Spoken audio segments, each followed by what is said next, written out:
Welcome to The Explainer. Today, we're going to unravel one of the absolute most incredible, mind-bending phenomena in modern military history. We're talking about the Japanese World War II holdouts.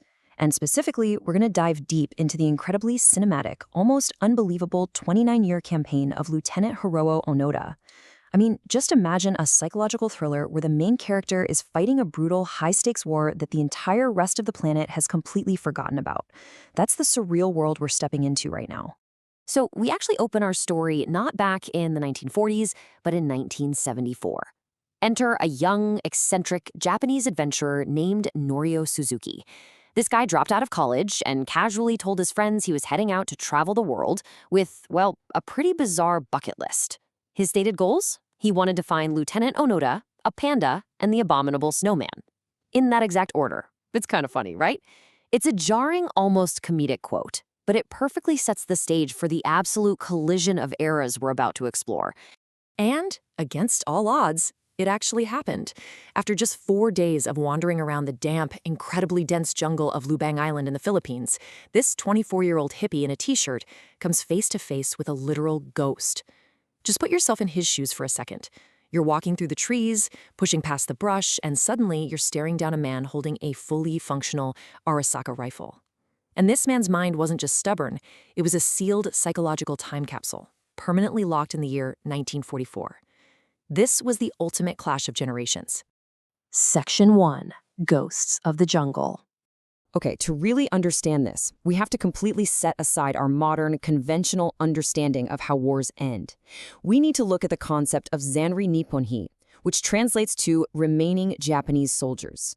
Think of it like a highly complex computer program that's running perfectly, but someone forgot to install a kill switch. These men weren't just wandering around lost in the woods, their communications were completely severed. Now, sure, some of them doubted the news of the surrender, and others were terrified of execution, but a massive portion of these soldiers felt bound by this absolute ironclad sense of honor. They were actively executing their military mission against an enemy that had already packed up and gone home decades ago. 10,416. Take a second to let that sink in. That is the exact number of days, which amounts to over 28.5 years, that Lieutenant Hiroo Onoda held out on Lubang Island. For over 10,000 days, he survived in brutal, unforgiving tropical conditions that honestly defy all human endurance. And he didn't just survive, he maintained a constant state of absolute lethal military readiness the entire time. Section 2. The Psychology of No Surrender. So how does a human mind sustain a state of active warfare for 3 decades? To answer that, we have to look at the Imperial Japanese military. They drew heavily on the ancient code of Bushido. Soldiers were deeply indoctrinated from day one to believe that laying down their life for the emperor was the absolute ultimate glory. They essentially took the basic human survival instinct and entirely reprogrammed it. The very concept of surrender, it was literally erased from their vocabulary. In fact, when Emperor Hirohito broadcasted the end of the war in 1945, he didn't even use the word surrender. He told the Japanese people they simply must endure the unendurable. But Onoda had a very specific, highly personalized lock placed on his mind. You see, as an intelligence officer trained in elite guerrilla warfare, his final orders from his commanding officer, Major Yoshimi Taniguchi, were incredibly irregular. Onoda was explicitly forbidden from taking his own life or surrendering under any circumstances. Taniguchi literally told him, "It may take 3 years, it may take 5, but whatever happens, we'll come back for you." And that chilling final promise, it turned Onoda's specialized training into a lifelong, unbreakable mandate. Now, you might be wondering at this point, didn't they try to tell him the war was over? Oh, they definitely tried. Allied forces dropped literally millions of leaflets out of airplanes, announcing peace and telling soldiers to come out. But this is where profound cognitive dissonance completely takes the wheel. Onoda's elite intelligence training essentially short-circuited his own reality. He would pick up these leaflets, scrutinize them, spot a few grammatical typos, and logically deduce, this is just clumsy Allied propaganda. To him, ignoring those leaflets wasn't ignorance, it was proof of his tactical brilliance. His mind built a firewall to protect his mission at absolutely all costs. Section 3. Decades of Solitary War. It's important to remember that Onoda didn't actually start this journey alone. He was originally deployed with 3 comrades. But the relentless, agonizing toll of time on Lubang Island slowly chipped away at his unit. Private Akatsu eventually walked away and surrendered to Philippine forces in 1950. A few years later, Corporal Shimada was tragically killed in a shootout in 1954. And finally, all the way in 1972, while they were burning rice to signal their continued resistance, Private Kazuka was killed by local police. So from 1972 onward, Onoda was completely, utterly alone in the jungle. Just take a moment and try to imagine the visceral, gritty reality of his everyday survival. This wasn't some weekend's camping trip. It was a decades-long masterpiece of bushcraft and sheer, stubborn will. He meticulously maintained a traditional samurai sword and his Arisaka rifle in a hyperhumid, corrosive jungle environment, constantly using coconut oil just to prevent them from rusting away. He survived on an incredibly rough diet, raw bananas, stolen rice, and cattle he would occasionally hunt, drying the meat out in the brutal tropical sun just to stay alive. Section 4. An Island of Stragglers. But here is where the story gets even wilder. Onoda wasn't the only ghost out there in the Pacific. There was actually this incredible invisible network of isolated holdouts scattered all across the theater of war. You had Sergeant Shoichi Yokoi, who hid in a cave on Guam for 27 years.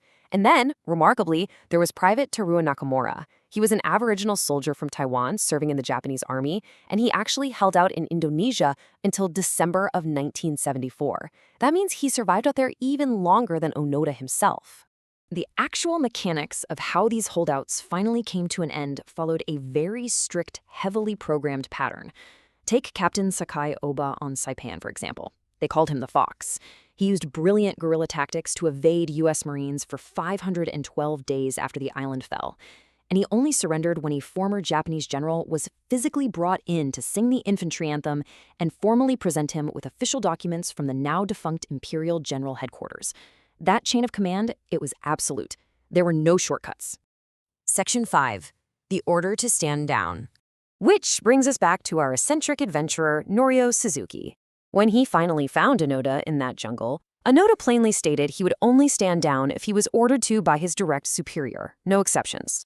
So Suzuki actually travels all the way back to Japan and miraculously tracks down Major Taniguchi, the exact man who gave Onoda his orders way back in 1944.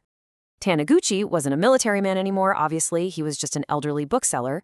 But he put on his old uniform, flew out to the Philippine jungle, and on March 9, 1974, he stood there and read the official orders relieving Onoda of his duties. The magic words were finally spoken, and after 3 decades, the spell was broken.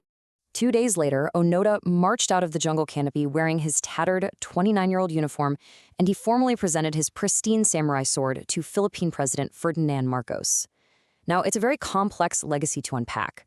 Over the course of his hidden, solitary war, Onoda and his group had killed roughly 30 local civilians and police officers, genuinely believing them to be enemy collaborators. Yet fully recognizing the utterly unprecedented, mind-bending psychological nature of this situation, the Philippine government granted Onoda a full pardon. The bloodshed on Lubang Island was, at long last, officially over. Section 6. The Time Traveler's Return. Seriously, imagine stepping out of a time machine that just completely skipped 30 years of rapid human progress. The culture shock for Onoda was absolute. He had left an imperial empire that was fueled by militant logic, strict Bushido codes, and total unyielding war. And he returned to the Japan of 1974, a peaceful, highly westernized, technologically advanced society that was entirely focused on rapid economic prosperity. To Onoda, the people who were cheering him in the streets as a returning hero felt like literal aliens. The entire world he had fought so desperately to protect simply did not exist anymore. Unable to really reconcile with this modern consumer-driven reality, Onoda actually sought out isolation again. Shortly after returning, he moved halfway across the world to become a cattle rancher in Brazil. But later in life, he did find a pretty incredible way to bridge his past and his present. He returned to Japan and established a wilderness survival school. He spent his time passing down the incredible resilience, discipline, and bushcraft that had kept him alive for decades to a whole new generation of Japanese youth. He ultimately lived a long life, passing away in 2014 at the age of 91. And that brings us to the end of our explainer today. But before we go, I really want to leave you with this haunting thought to chew on. Our history books give us these neat, precise little dates for when treaties are signed and when wars officially end. But if the human mind can be so deeply programmed by duty and ideology that it literally locks itself in a 29-year state of active combat, when does a war truly end? Is it over when the politicians sign a piece of paper? Or does it live on indefinitely in the minds of those who were programmed never, ever to yield? Thank you so much for exploring this incredible slice of history with me today. Keep asking those big questions, and I'll catch you in the next explainer.